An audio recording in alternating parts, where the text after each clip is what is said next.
Здравствуйте! В эфире «Время, события, люди», в студии Алана Гадзацева. Махарбек Туганов – одно имя, целая культурная веха. Созданные им образы живые, яркие и достоверные, они стали подлинным достоянием народа.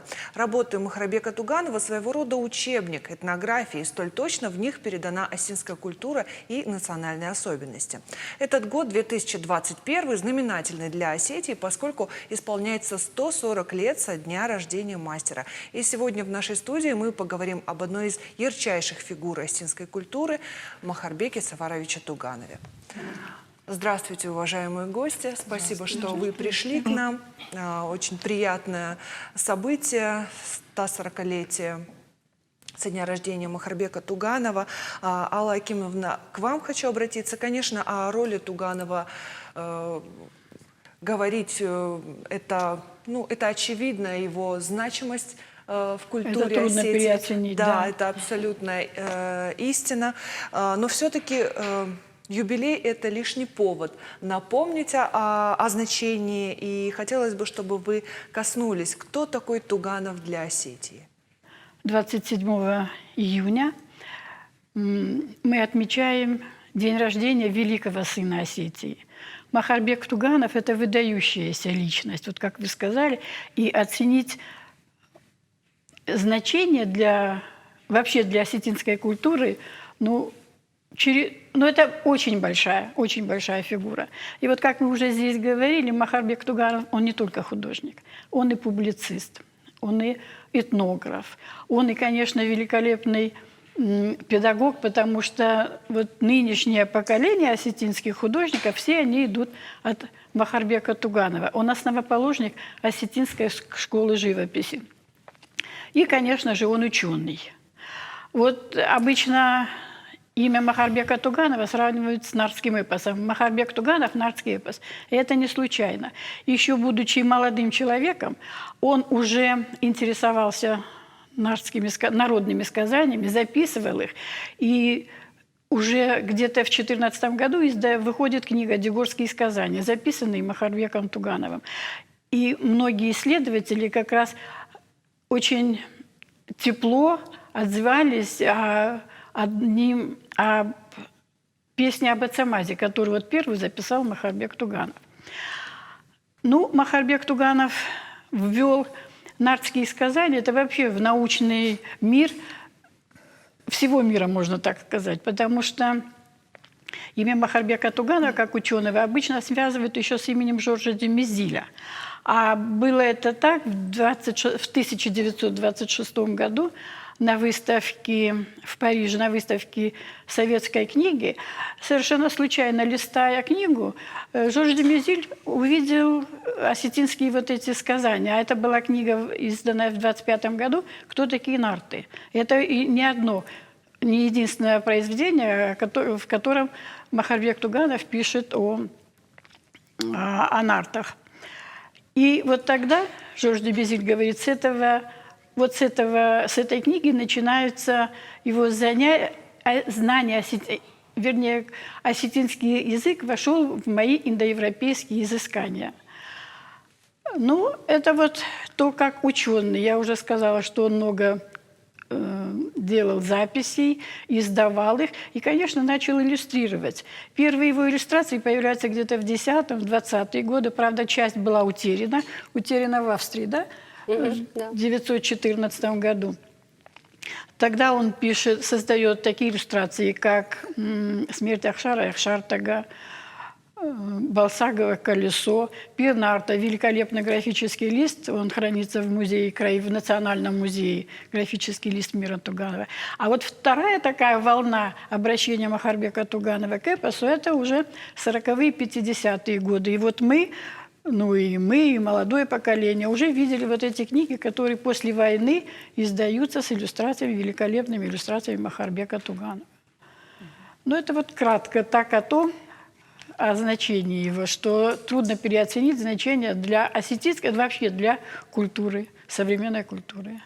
Людмила Владимировна, к вам хочу обратиться. Наверное, проводить какие-то сравнения – дело неблагодарное, но все-таки кем можно было бы сравнить Туганова, допустим, из русской культуры? Ну вот конец XIX века, начало XX, он интересен в Европе и в России тем, что такая поднимается волна в культуре, в искусстве, такого национального возрождения. И художники скандинавские, художники Прибалтики, художники в самой России открывают для себя, открывают для зрителя целый такой вот нераскрытый пласт былин, сказаний, эпоса. И сюда можно отнести и Васнецова, конечно, прежде всего, и Рериха, с которым даже в большей степени можно сравнить Туганова, и Галин Калила, это финский художник, вот, и литовского Черлёниса, конечно. Это вот действительно художник, который стоит на границе вот, значит, начала взлета, начала расцвета новой какой-то волны искусства. И вот он сопоставим именно с такими мастерами. Не случайно, конечно, что он оказался после Академии художеств именно в Мюнхене, и не случайно, что там он познакомился тоже с совершенно определенной группой художников, совершенно определенной. Так что, ну вот сравнения, конечно, скорее всего, вот ближе такие ему.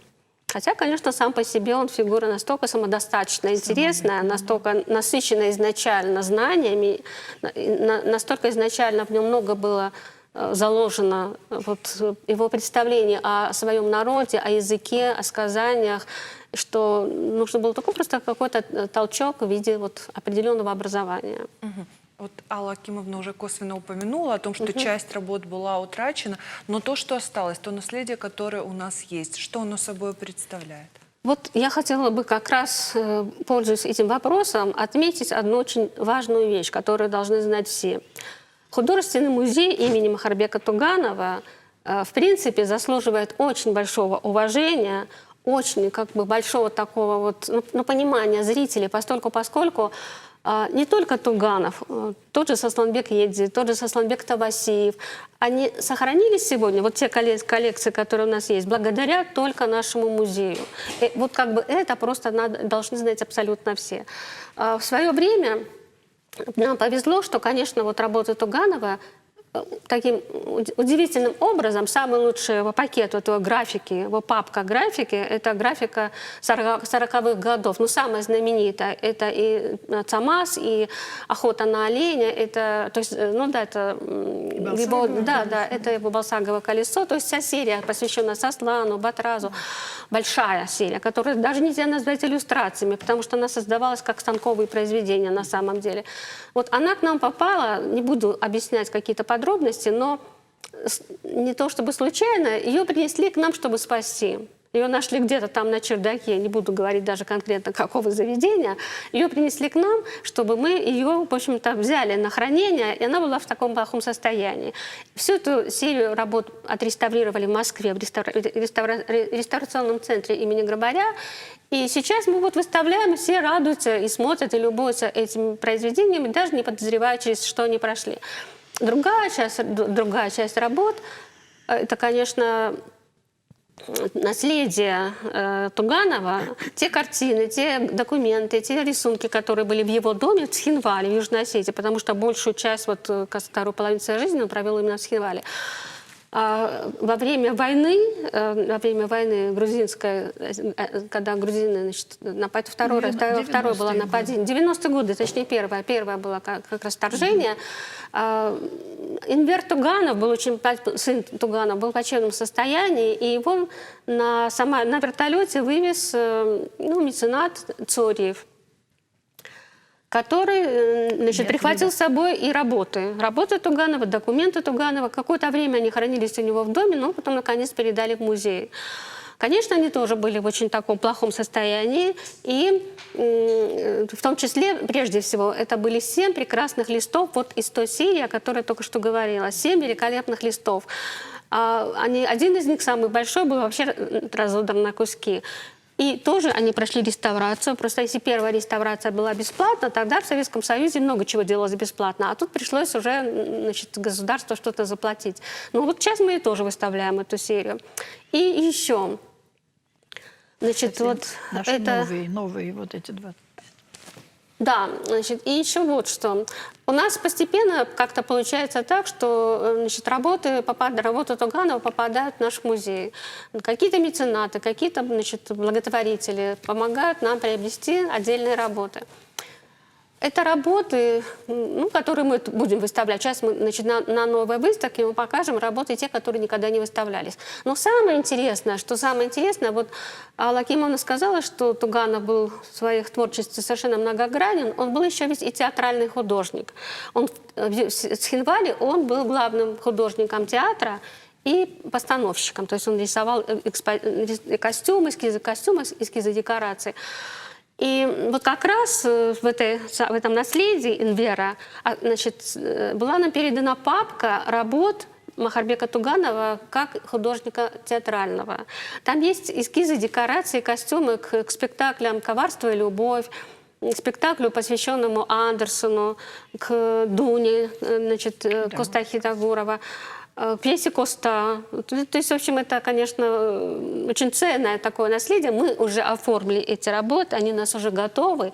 И вот когда откроется выставка, целый зал будет занят работами, работами Туганова, Махарбека, именно как художника театрального.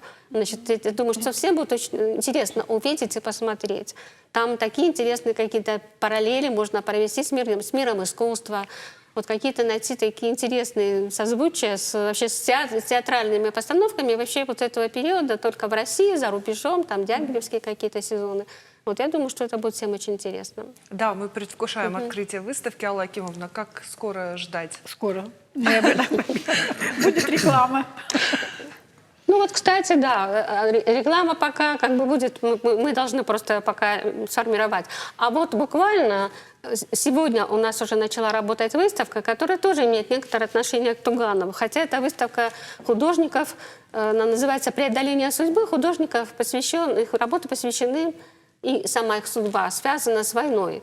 Вот начало 80-летия, начало Великой Отечественной войны, и мы эту выставку посвятили Борису Шанаеву, Ольге Малтызовой и мало кому известному Владимиру Кисаеву. Вот почему я вспомнила сейчас в связи с Тугановым. Ну, Шанаев был родственником Туганова по семейным связям, потому что его отец Шанаев, мама, значит, Туганова Шанаева, они в родстве состояли. И, конечно, Шанаев, то есть Борис Шанаев, он не просто любил Махарбека Туганова, он его боготворил и всегда как бы свою жизнь проверял по вот каким-то стандартам, которые поставил сам Махарбек Туганов. А стандарты его были такие. Сначала этика, а потом эстетика. Это самое простое, что вот как бы было сказано. Кстати, и Абаев повторил эту фразу. И, конечно же, то есть Шанаев связан с Тугановым. Ольга Георгиевна Малтызова была ученицей Туганова. Она училась в образцово-показательной Осетинской школе, когда там преподавал Туганов. И она это помнит, и всю жизнь помнила. И вот для нее, значит, это священное такое имя, совершенно связанное с этим человеком. Ну, а Кисаев просто брат брат Малтызова, который погиб в 1942 году. Работал в Эрмитаже, да. Он был сотрудник, научный сотрудник Эрмитажа, который просвещал Ольгу Георгиевну, там, значит, когда она училась в училище художественном. И когда началась война, он одним из первых ушел добровольцем на фронт и в 1942 году погиб. Так что вот такие интересные люди у нас уже сейчас выставлены на втором этаже, представлены вот их творчество и какие-то такие дополнительные вещи, истории к ним будут рассказаны. Спасибо большое. Олег Тимирбулатович, к вам хочу обратиться как к художнику. Скажите, пожалуйста, вот стиль Туганова, что собой представляет этот стиль и какое влияние он оказывает, продолжает оказывать на современных осетинских художников? Ведь у нас достаточно серьезная художественная школа. Ну, несомненно, оказывает огромнейшее влияние, но я хотел бы начать, вот как уже Алла Акимовна сказала, вот вклад Махарбека Туганова не только в изобразительное искусство, а вообще в культуру и даже в духовную культуру нашего народа, ну, трудно переоценить. Это уникальная личность, вот, которая, как сказать, вобрала в себя всю культуру, и русскую культуру, собственно, и искусство реалистическое, и европейское, и в то же время корни его, значит, мы знаем, что наверняка он ребенком слышал очень много всяких легенд, из эпоса и так далее. То есть вобрал и корни национальной культуры. И вот это такое сплетение, оно вот дало такой мощнейший результат. Нельзя не упомянуть, естественно, нашего,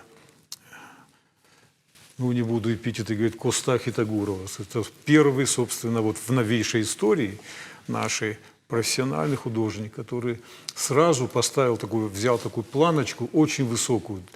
Естественно, может быть, там будем сравнивать с большими мастерами, где-то можно поспорить, но в целом это достойнейший уровень. То есть Туганов был уже не на ровном, не на пустом месте. То есть он видел все это наверняка. И это, думаю, вдохновило его тоже, что первый, собственно, стиль был Коста Хитагуров, кто учился в Академии художеств. И Туганов меня удивило, потому что он поступал вначале в аграрный университет. Там он не поступил. Какие-то... Я читал такую информацию. В горный. Ой, в горный, то есть, да, в горный. Его Какие-то- послали туда. Послали туда, но его нутро было совершенно другое. Слава Богу, что он не добрал какой-то там балл, не знаю. И, собственно, это и перечеркнуло всю историю. Он поступил потом в Академию художеств. Вот смотрите его работы реалистические, ну, прекраснейшая школа. Вот мне очень нравится портрет Батырбека Туганова. Ну, профессиональнейший портрет, профессиональнейший, вот уникальный. То есть это он показал, что он владеет, он за такое короткое время овладел, ну, великолепным мастерством. То есть ему уже, собственно, и ряд других портретов. По портретам видно школа, она видна, там в каких-то других вещах можно как-то замаскировать, вот, какие-то вещи. А здесь он, в общем, ему стало, может быть, тесно в рамках какого-то. То есть у него были уже другие задачи. Потом он поехал в Мюнхен, и там, думаю, Мюнхен тогда был центром таким, значит, и культуры, и, значит, такой мировой. И, думаю, он знал все современные течения, направления, и это видно в его работах. Ну вот если говорить, какие конкретно течения? Ну, течение, вот трудно, я тут не могу как искусствовед говорить в каком-то стиле. Я даже, ну, затрудняюсь сказать, какой Очень стиль просто, именно. в принципе. Олег, извини. Да. Все очень просто. Просто потому что вот когда он приехал в Мюнхен, Мюнхен был центром, вот последние были какие-то годы модерна, Да. и он, значит, здесь получало развитие, новое направление фавизм. Фавизм, который постепенно перешел в этот, господи, боже мой, экспрессионизм, господи, экспрессионизм. Ну, здесь всё И, да, по- экспрессионизм мюнхенский, он отличался, конечно, от первой волны, потому что он был более мягкий, более эстетичный, более такой красивый, чисто внешне. И вот школа Антона Ашбе как раз заключалась в том, что Ашбе учил писать их открытым цветом, учил их рисовать не как вот конструирование у нас до сих пор в школе Да. проходит, да, когда конструкция, а потом свет и тени, а учил их рисовать сразу объемно, то есть вот принцип шара. Это же совершенно было новаторское такое явление. И вот, значит, новый принцип лепки формы, новый принцип лепки цветом формы, это было, конечно, совершенно необычно. И даже сейчас, когда мы смотрим работы Туганова, на каких-то портретах мы можем просто реально увидеть вот этот принцип отраженный. Вот экспрессионизм не такой дикий, не такой какой-то резкий, не такой, который мир воспринимает исключительно только вот как трагедию, да, вот как первая эта вот волна была, первая группа. А именно такой вот синий всадник, который действительно жизнь принимает, жизнь любит, и жизнь показывает вот как-то очень, ну, более радостное, более светлое, более выразительное, более динамичное.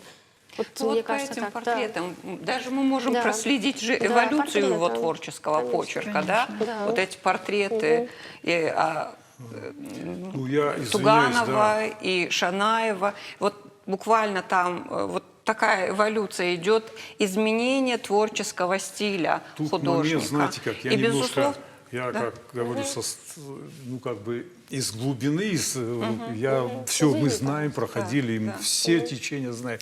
Я думаю, что он ни к одному из них вот так 100% не относится, Ну, слава понятно, Богу. да, конечно. Потому что Он всё многие себя выбрал. рабы какого-то стиля, скажем, какая-то группа какой-то, это мы знаем все, и уже, честно говоря, это уже оскомину набило. То же самое, как в свое время Эль Греко, маньерист или, ну как... То есть, когда такие... клеймо ставят на художника, не совсем это бывает правильно. Он где-то погранично, я почему говорю, то есть и фавист, ну не яркий фавист, и не экспрессионист такой немецкий, тоже не яркий, но видно, что он все это знает, и он ищет свой путь. Вот о чем я, с чего я начал говорить, он понимал корни своего народа. Он сюда привнес вот все веяния, но искал свой путь. Вот скажем, что такое Пернатов для нас? Кому-то нравится, кому-то не нравится. Это вообще такими категориями даже мыслить нельзя. Это как сказать, это даже не картина в таком понимании для меня. Это какое-то духовное послание, какое-то даже эстетическое послание. Там, и как бы вот... Потом самое главное в художественном, как говорится, вот мире кухни, это можно искать всякие там законы, они должны быть и так далее, но самое главное вот добиться вот образного звучания, неважно в каком направлении. Вот у него просто такая выразительность этих образов, что просто вот, скажем, не представляешь себе другими образы те же, даже вот нарские. Не представляешь, вот я себе Шардона по-другому никак не могу представить. Это вот он как-то Он внес. всё это, да. Это просто уникальное, вот какой-то, это талант Только от так мы их и Бога. представляем. И плюс вот он национально, у него, что мне импонирует, не вот бывает такое, ну этническое немножко такое, как сказать, ну местечковое. Он это выносит на звучание мирового масштаба, то есть раскрывает нашу культуру на достойнейший уровень. Вот. А его Чермен, там как раз работа. Мы видим там все, значит, ну, все его знания современного искусства. Это и где-то гротеск, где-то все он знает, наверняка видел и импрессионистов, и постимпрессионистов. То есть все видно. Но он не подражает никому, он идет своим путем. И вот, как сказать... Потом в его работах вот какая-то для меня все равно существует какая-то концептуальность. Это сегодня даже очень... Они не стареют, эти работы, которые реалистически... Реализм тоже меняется со временем. Скажем, он все равно как-то развивается, и чуть-чуть какие-то акценты бывают разные. А он внес в этот реализм даже какие-то такие нотки. Вот эти работы Цоппай, там целая, я не знаю, там... масштабность именно вот мышления, и они очень-очень такие значимые. А его графика просто, я не знаю, даже это уникальнейшая графика, такие образы, вот именно где он позволяет себе какое-то героическое какое-то, он не выходит за рамки какого-то, ну что ли, не перебирает, что ли, вот в меру, вот останавливается там, где это нужно, и в то же время не добирает. То есть они не банальные, не простые, скажем, можно было описывать там какие-то, ну, бытописанием, да, даже правильным, грамотным. Это у него ни одной пустой работы я не видел, ни одной. Это вот дает художникам современным именно вот ту силу, ту, как сказать, смелость. Я говорю, ребята, что бояться? Посмотрите в то время, что творили наши старшие. Это, поэтому трудно переоценить это раз, и что национальное можно сделать на таком высоком уровне, и чтобы оно не было таким, ну, скучным, что ли, только для внутреннего пользования. И плюс, когда вот о чем еще, вот приехал сюда после, когда в 1907 умер Ашбе, и вернулся Туганов вначале в Баку, потом целое. Ну, в 1937 году он открыл училище Цхинваль.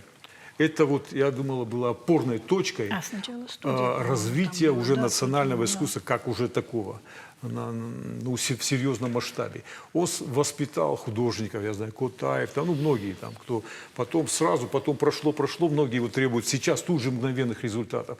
Надо всегда играть в долгую. Вот он играл в долгую, он понимал, что он делает. Потом через 50-60 лет, вот смотрите, что вот вам академики, Шалваев, Генч-Бедоев, Магрецкий, целая плеяда. Это уже стало, это если бы он не открыл, неизвестно, как бы пошло развитие. Вот, поэтому и вот вклад вот именно как педагога, как даже человека, понимающего, что такое изобразительное искусство, и что это не просто украшательство, а это еще и развитие какого-то духовного, национального начала. Он это предвидел. И поэтому то, что сегодня мы видим, что у нас один из сильнейших союзов на юге России, само собой, то есть мы чем-то отличаемся, вот именно своим каким-то вот, ну, что-то особенно национальное есть все-таки в наших художниках. Это, думаю, косвенно и прямо, это заслуга тоже Туганова. Мне очень понравилась ваша фраза по поводу того, что сложно себе представить какого-то другого Шердона. Вот я когда думала, как вот это сформулировать, вот это ощущение от образов Туганова, и мне вот такая мысль пришла, что вот эти образы, это образ, который превращается в архетип. То есть ты уже действительно ты по-другому уже не видишь этих персонажей. Это какое-то, не знаю, правительское. Видимо, он подключался к каким-то Это такая интуиция, наверное, информационному блестящая полю. такая. Это не просто, этому научить невозможно. Это можно грамотно все построить, конструкцию там. Но вот это образное мышление, это у него очень такое индивидуальное, и только лично ему свойственно. Это большой личность. Спасибо. Инга Тутрадовна, к вам хочу обратиться по поводу тех источников, к которым обращался Туганов в своем именно живописном творчестве. То есть мы уже говорили о том, что эта личность очень многогранная, далеко не только художник. Вот откуда он черпал свое вдохновение? Вот когда мы обычно любого человека возьмите, вот он нас заинтересовал, этот человек, тем более, если это личность вот такая яркая и неординарная, как Туганов, то первый вопрос, которым мы задаемся, а откуда он? А кто его родители? И вот выясняется, что все закладывается действительно там, именно в семье. И что касается Туганова, ведь это человек, который происходил из бадиляцкого рода. То есть он был представителем высшего сословия остинского общества. Но при этом он принадлежал к тому слою народной интеллигенции, которые были воспитаны в духе служения своему народу. Вот его дед был Гацир Шанаев, знаменитый собиратель нартовского эпоса, народного творчества вообще. Его дед был просветителем, Гацир Шанаев. Но его отец, его собственный отец, значит, Гацир Шанаев – это дед по матери его, но его отец Сафар Туганов тоже принадлежал именно вот к тем людям, которые считал, что важно служение своему народу.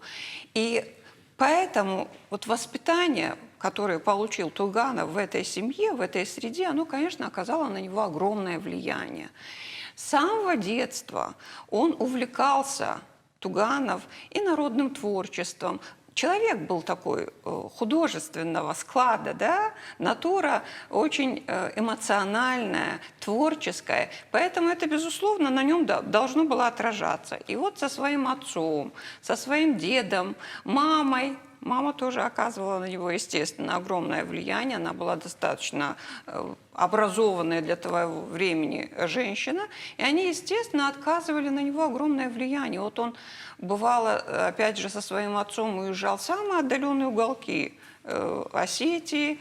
И встречались они там со сказителями, с рассказчиками, знатоками нартовского эпоса, народного творчества в целом.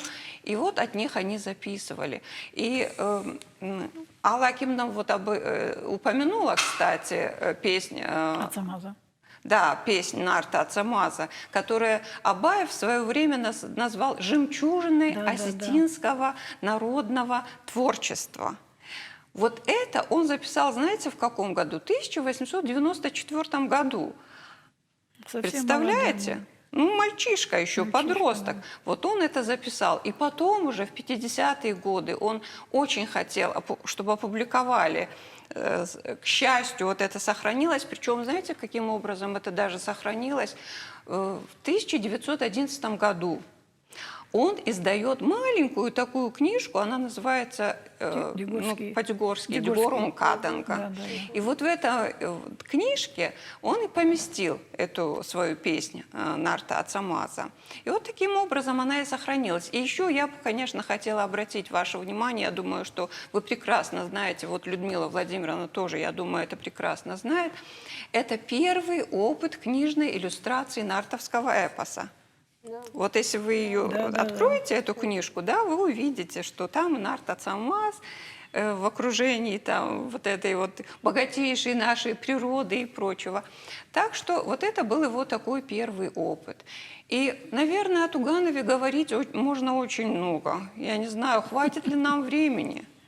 Потому что, опять же, вот уже мои очень уважаемые мною коллеги уже об этом говорили, он после того, когда заканчивает реальное училище, он едет в Петербург. И он едет в Петербург, имея на руках свидетельство для поступления в Горный институт. Почему именно в Горный институт? Это был не его выбор, это был выбор его родителей, потому что он говорил так. В то время сказать молодому Остину, что он хочет стать художником, это все равно, что признать его кандидатом в сумасшедший дом. Представляете? Тем более у нашей интеллигенции был перед глазами опыт того же самого Костахи Тагурова. В каком тяжелейшем состоянии оказался этот человек. Да. Он ведь был художником, талантливейшим художником. И вот когда он вернулся, он вынужден был жить на вот то, чему он учился. Его же ведь, даже когда он умер, его же называли «умер художник такой-то», да. не только поэт.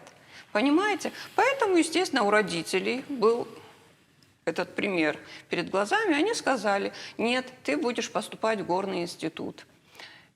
Туганов выезжает в Петербург, он поступает в Горный институт, проваливается на экзаменах. И это для него была большая удача. Он был этим очень доволен, обрадован. И он поступает, опять я, наверное, говорю то, что и так всем известно, поступает на курсы Гольдблата, которые позволяют ему на следующий год уже держать экзамен в Академию художеств, он там учится. И вот очень много говорили, опять же, о том, какое огромное влияние на него оказывает реалистическое искусство.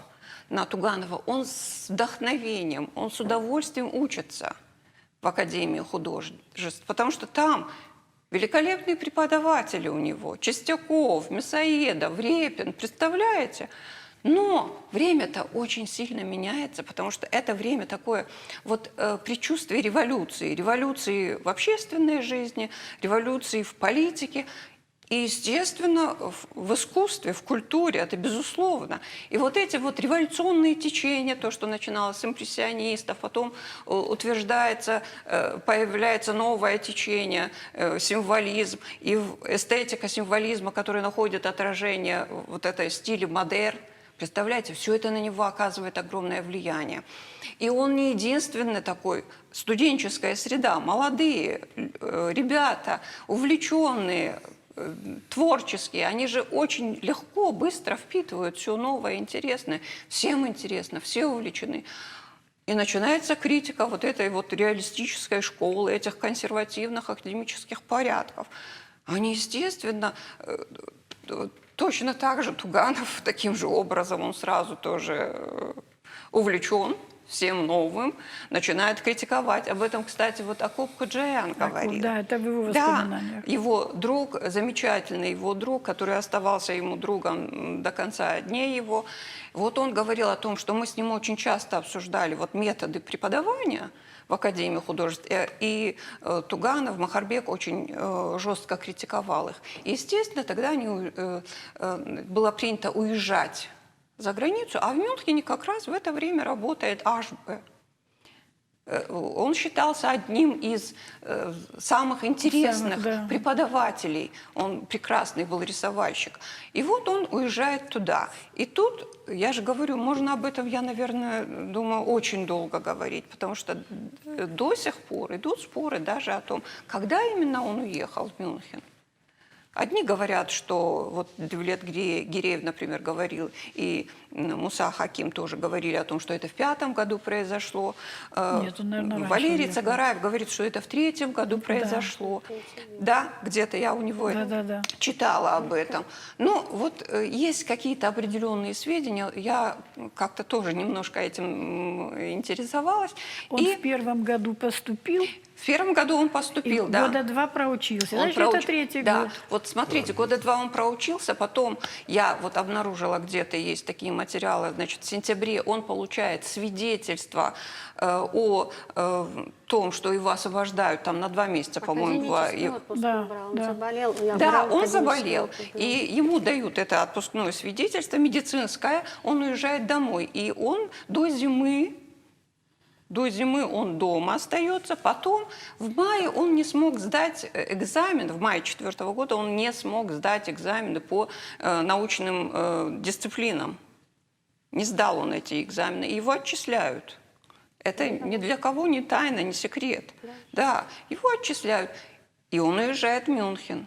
Вот мы не можем точно сказать, когда именно он был в Мюнхене, потому что мы можем только предполагать. Очень много белых пятен вообще в биографии Туганова, потому что вот этот период его, значит, можно предположить с мая 4 по июль 5-го года, возможно, он там был, потому что очень точная дата есть смерти Антона Ашбы. 6 августа 1905 года. Мы нигде не найдем, вот наверное, я нигде не найду, не нашла до сих пор, по крайней мере, свидетельств о том, что как-то на это отреагировал Туганов. Нет этого. Значит, это произошло не при нем. Да? В общем, я же говорю, можно об этом очень много говорить, но это очень много времени займет. Но я бы хотела сказать вот что. Значит, Туганов – это человек неординарный, безусловно, с огромными талантами. И человек, который всегда жил в том времени, в котором он жил. Вот так вот понятно, скажем. Да? Он всегда откликался на вызовы этого времени. Потому что когда он возвращается домой, ну, это длинно будет, я не знаю, стоит ли об этом всем говорить. Он значит, возвращается домой, он очень активно работает там и так далее, много чего было. Но вот когда произошла революция, смотрите, как это удивительно, когда произошла революция, то он с энтузиазмом воспринял это событие. Почему? Потому что если мы обратимся к его публицистическим работам, то вот в этих его публицистических работах он все время задается вопросом, почему этот многомиллионный, богатейший, красивейший край Северный Кавказ так плохо и тяжело живет. И он все отвечает себе, потому что виноват социальный строй, плохой социальный строй, который не дает бедным горцам возможности развиваться и расти. Да?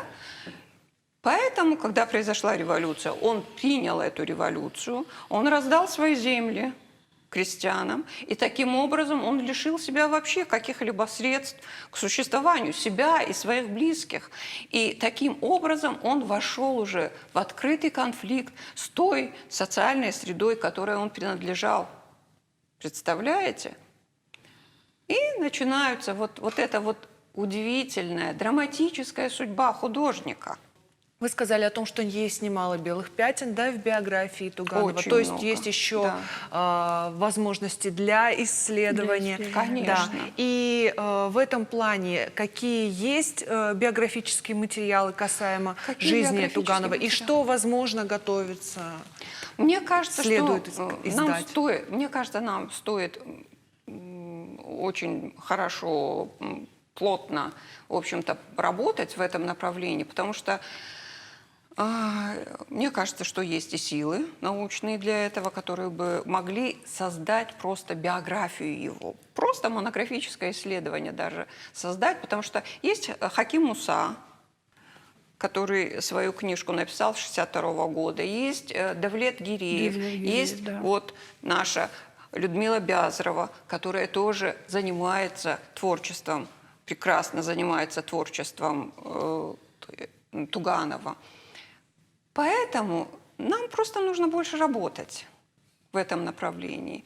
Вот мы поставим себе такую цель, и мы обязательно этой цели добьемся. И мне бы очень хотелось, знаете, вот еще сказать, он в свое время, вот сам Махарбек Туганов сказал, что добрую память в народе оставляют тот, кому дано было счастье с лихвой вернуть те сокровища, которые он взял у народа, и тем двинуть его хотя бы на один шаг вперед в его духовном развитии.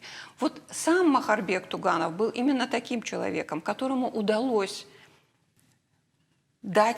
вернуть вот те сокровища, которые он взял у своего народа, и пойти дальше, сделать очень многое для его развития. Даже вот если мы коснемся, он очень многогранная личность был очень многогранной личностью, вот как преподаватель, например. Об этом тоже уже сегодня говорили, что в 1932 году он открывает студию в Цхинвале, а в 1937 он именно его благодаря стараниям создается художественное училище. Северной Осетии художественное училище удалось создать только в 1973 году. Уже благодаря активной деятельности султана Ужегова. Даже? Да, да. Вот. Да, но... Вот в 1952 году он написал статью, которая называется «Наши задачи». И вот в этой статье, вот эту статью, мне кажется, что ее нужно рассматривать даже как завещание художника, потому что там он пишет о вот тех вот очень серьезных, очень болевых точках, которые были в нашей духовной культуре. Вот он говорил о том, что нужно обязательно уделять огромное внимание детской художественной школе, что нужно создать вот это художественное училище, что нужно навести порядок в музейных коллекциях. В общем, вот такой он человек был очень болеющий, заинтересованный в том, чем он занимался, болеющий за историю, за культуру своего народа. И как педагог он был удивительным человеком, прекрасным человеком, потому что он буквально, он помогал очень многим. Он помогал Давиду, Дзантиеву. Помогал Дзантиеву, когда тот уезжал в Ленинград. Помогал Хохову, Аслангирею Хохову тоже помогал. Его, да. Да. Потом, вот где-то я тоже это встречала, он пишет... Когда у него была ученица, Аза. да, Аза Туаева, Тибилова. да, вот он Туаевой пишет, она работала, кстати, вот в промышленно-художественном училище в Ленинграде, и туда уезжает учиться Умар Кануков, и он пишет, и обрати внимание на него, это очень талантливый молодой человек, помоги ему, обрати на него внимание. То же самое о Юрии Дзантиеве, можно сказать, и о Дзиове Николае, которых он отправил в Южную Осетию для поступления в художественное училище. И опять же своему ученику пишет о том, что помоги им, помоги, поддержи их. Потому что это хорошие, талантливые ребята. Вот такой он был человек, удивительный, щедрый, бескорыстный. А еще до преподавания в Цхинвале в училище, он же у нас преподавал рисование в нашем педтехникуме. Конечно, Откуда да. пошла вся осетинская интеллигенция. Вот Да. он им преподавал. Вот когда он уехал, в 30-м году в Цхинвал, Да. мне кажется, что в Северной Осетии культура потеряла многое. Но Очень зато много. представляете, как много приобрела... Причины там несколько другие, как- не понятно, это художественные. Мы не понятно. будем это... Да, мы же знаем, он хотел здесь открыть. Мы об этих причинах мы Потому можем что очень много говорить. Там это, много-много причин. да, очень много Да. нюансов. Но, тем не менее, вот Что ж, так вот. спасибо большое. Сегодня мы только поверхностно смогли коснуться личности Туганова. К сожалению, наше эфирное время ограничено. Я надеюсь, что наша сегодняшняя программа вдохновит зрителей как-то больше ознакомиться с его творчеством и с его биографией. Спасибо вам большое, что ответили на наши вопросы. Спасибо. Это была программа «Время, события, люди». И до встречи в эфире.